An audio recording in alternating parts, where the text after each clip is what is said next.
শেখ হাসিনার বোন Sheikh রেহানার flight পরিচালনাকারী 2 cabin ক্রুকে সরিয়ে দেওয়া হয়েছে খালেদা জিয়ার দেশে ফেরার ফ্লাইট থেকে। প্রথমে বিএনপির পক্ষ থেকে বাংলাদেশ বিমানে বেগম জিয়ার দেশে ফেরার কথা জানানো হলেও শেষ পর্যন্ত কাতারের আমিরের পাঠানো এয়ার অ্যাম্বুলেন্সে করেই তিনি দেশে ফিরবেন বলে সিদ্ধান্ত হয়েছে।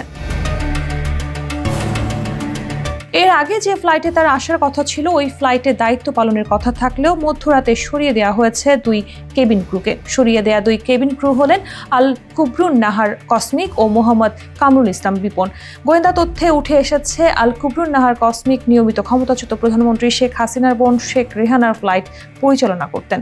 পতিত আওয়ামী লীগ সরকারের নেতার সঙ্গে ঘনিষ্ঠতা বজায় রেখে সরকারি সুবিধাভোগের অভিযোগ রয়েছে তার বিরুদ্ধে। চাকরি জীবনে তিনি 18 বার কারণ দর্শানোর নোটিশ পেয়েছেন। শাস্তি হিসেবে একাধিকবার গ্রাউন্ডেড হয়েছেন।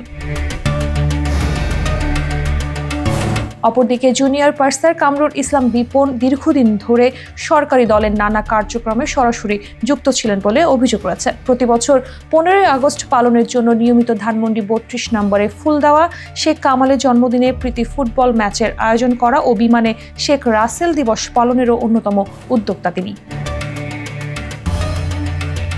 রোববার সন্ধ্যায় লন্ডনের হিথ্রো বিমানবন্দর থেকে ঢাকার উদ্দেশ্যে রওনা হবে বিমান বাংলাদেশ এয়ারলাইন্সের BG202 ফ্লাইটটি। ফ্লাইটে খালেদা জিয়া সহ তার পরিবারের সদস্য ও বিএনপির শীর্ষ নেতারা থাকবেন।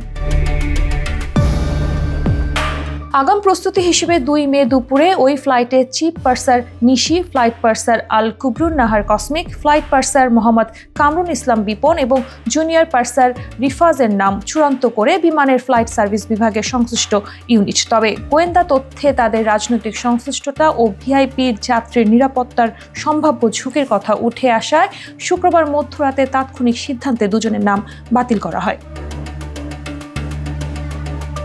ফ্লাইট সার্ভিস বিভাগ তাদের নাম অন্তর্ভুক্তিকরণ ও পরে ফ্লাইট থেকে সরিয়ে দেওয়ার বিষয়টি নিশ্চিত করেছে। তারা জানান ফ্লাইটে কসমিক ও বিপনের পরিবর্তে শেষ মুহূর্তে ফ্লাইট পার্সার ডিউক ও ফ্লাইট স্টুয়ার্ডেস আনহারা মারজানকে পাঠানো হয়েছে।